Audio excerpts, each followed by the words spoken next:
Moto G200 5 grams review. Early verdict: Motorola's best phone to date packs a super powerful processor, a smooth screen refresh rate and a 108MP camera with some of the trappings of Moto phones like a huge battery, sturdy body and clean software. Plus, snappy use, fixes problems with Moto G100. Cons: slow charging, absolutely huge. The powerful processor, impressive main camera and snappy display, combined with the low price and the fixing of some of the problems that have plagued previous Moto phones, make this a great buy. Design and display: that display has an FHD Plus resolution as virtually all mobiles do, but a 144Hz refresh rate is a cut about the 120Hz most phones at this price tier have, and many more premium ones, too. The Moto G200 has an LCD screen though, whereas most rivals have AMOLED or OLED displays, and in the great game of smartphone one-upmanship, LCD lags behind. Colors aren't as vibrant and the contrast isn't as defined on an LCD screen. That does make the device good as a streamer though, as the plentiful screen real estate gives you more detail when catching a TV show on the bus or watching a movie in bed. The Moto G200 has 3 rear cameras. First, it's good for digital zoom, which is basically cropping. Second, it uses pixel binning, where individual pixels are combined into bigger ones. This is particularly useful for night photography. Next, there's an 8MP ultra-wide camera used for taking pictures with a large field of view, like of a landscape or big group of people. Then there's a 2MP depth sensor which had dubious use.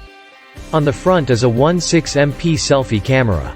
It seems like improvements in hardware and scene optimization software have gone hand in hand to make the Moto G200 a pretty good camera phone for its price. Now for the battery. It's 5000 mAh, which is pretty giant for a smartphone, though is a size used by lots of budget phones.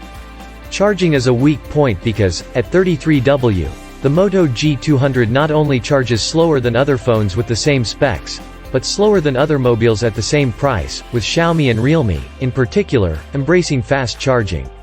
At that speed, the phone will take roughly an hour to charge a full battery. There's also no wireless or reverse wireless powering, though that's understandable as there's only so much you can ask for. Specs, performance and software: arguably the star of the Moto G200 show is its Snapdragon 888 Plus.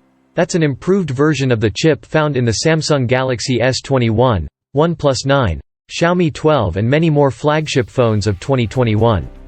That's right, the G200 is actually more powerful than those top-end devices, though the difference will be too marginal to be noticed by most users. In fact, only hardcore phone fans will really notice the difference between the 888 Plus and a mid-range chip, but there are times when the improvement is palpable. We tested loads of games and found the Moto G200 great for gaming. Not only is the chipset powerful, but the 144Hz screen refresh rate, big battery and large display all help make gaming a more enjoyable experience. As with all Motorola phones, the Moto G200 runs stock Android, and starts with Android 11 out of the box. Moto brings its own twists to the formula though, which it's easy to grow attached to. There's also MyUI, which Motorola introduced about a year back as a way to customize the stock Android user interface more. You can tweak colors, app icons and more. When Android 12 rolls out to the phone, this will likely combine with that operating system's Material You feature to give you loads of colorful options.